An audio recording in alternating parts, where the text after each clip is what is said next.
আসসালামু আলাইকুম। আশা করি তোমরা সবাই অনেক ভালো আছো এবং সুস্থ আছো। আজকের ভিডিওটা বানিয়েছি তোমাদের কিছু প্রশ্ন নিয়ে। মেইনলি আমার গত ভিডিওটা আপলোড করার পর তোমরা আমাকে অনেক প্রশ্ন করেছো, তাই আমার মনে হলো তোমাদের প্রশ্নের উত্তর দেওয়া উচিত। যেহেতু আমি তোমাদের গাইডলাইন দিচ্ছি, সেহেতু আমার সম্পর্কে কিছু জানতে চাওয়াটা অস্বাভাবিক ব্যাপার নয়। কথা না বাড়িয়ে চলো শুরু করি। Let's get started. তোমাদের প্রশ্নগুলো। প্রথম প্রশ্ন, আগে বলেন আপনি কোন ক্লাসে পড়েন যে এত সাজেশন দিবেন। এই কমেন্টটা যেই করেছেন আপু বা ভাইয়া, তাকে বলছি আমি ক্লাস 12-এ পড়ছি। আর যেহেতু আমি এসএসসি পরীক্ষা পার করে এসেছি, তাই আমি মনে করি যে আমি এসএসসি সাজেশন দেওয়ার যোগ্যতা রাখি। Thank you so much for your comment. দ্বিতীয় প্রশ্ন, এসএসসিতে আপনি A+ পেয়েছিলেন? জি ভাইয়া, আলহামদুলিল্লাহ আমি এসএসসি পরীক্ষায় GPA 5 পেয়েছিলাম। Thank you so much for your comment. তৃতীয় প্রশ্ন, আপু আমি রাত 10টা থেকে সকাল 4টা পর্যন্ত পড়বো, দিনে ঘুমাবো, আর আমি এটি একবার করে দেখেছি আমার রাতে পড়া বেশি হয়। আমি যদি রাতে না ঘুমাই দিনে ঘুমাই, আমার কি কোনো ক্ষতি হবে? পড়া মনে থাকবে না এরকম কিছু? ওকে, লেট মি এক্সপ্লেইন। দেখো, এটা সম্পূর্ণই তোমার উপর ডিপেন্ড করবে। তোমার ঠিক যখন কমফর্ট ফিল হবে তুমি ঠিক তখনই পড়বে। ইভেন আমিও রাতে পড়াটাকে বেশি প্রেফার করি, যেহেতু আমি দিনে একদমই পড়তে পারি না কোলাহলের মধ্যে। রাতে যখন সবাই নিশ্চুপ হয়ে যায়, চারদিকে একদম চুপচাপ হয়ে যায়, তখন আমার পড়াটা খুব ভালো মনে থাকে। আমি বলবো হ্যাঁ, যদি তোমার রাতে পড়া বেশি মনে থাকে তুমি হ্যাঁ অবশ্যই রাতেই পড়বে। হ্যাঁ, রাত জাগাটা স্বাস্থ্যের জন্য ক্ষতিকর, তবে আমাদের এটাও মানতে হবে যেহেতু আমরা স্টুডেন্ট, আমাদেরকে স্যাক্রিফাইস করতে হবে। একটি ভালো রেজাল্ট করার জন্য আমাদের সেই টাইমেই পড়তে হবে যেই টাইমটাতে আমাদের কমফর্ট ফিল হয়। Thank you so much for your comment. 4 number question, আপু আমি এসএসসি 25, আমাকে একটা পড়ার রুটিন দেন।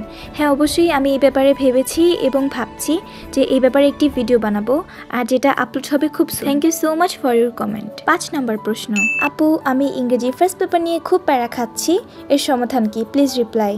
ওকে, লেট মি এক্সপ্লেইন। তোমাকে বইয়ের প্রত্যেকটি লেসন অর্থ সহকারে পড়তে হবে। আমি মনে করি ইংরেজিতে দক্ষ হওয়ার জন্য এর থেকে ভালো ও বিকল্প পদ্ধতি আর একটিও নেই। অর্থ সহকারে পড়লে তুমি যে শুধু একটি ভালো মার্কস আর্ন করতে পারবে এটা কিন্তু নয়, এটা তোমার সারা জীবন কাজে দেবে।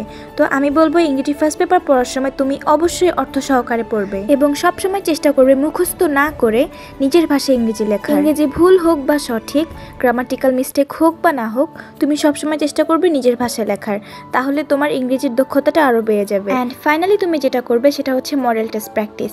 তোমার যে বইটাই রয়েছে অ্যাডভান্স কিংবা নবদূত, তুমি ওইখান থেকে অনেকগুলো মডেল টেস্ট প্র্যাকটিস করবে। মনে রেখো, practice makes the man perfect. তাই ইংরেজি নিয়ে প্যারা খাওয়ার কিচ্ছু নেই, যদি প্র্যাকটিস করো ইনশাল্লাহ তুমি খুবই ভালো করবে। Thank you so much for your comment.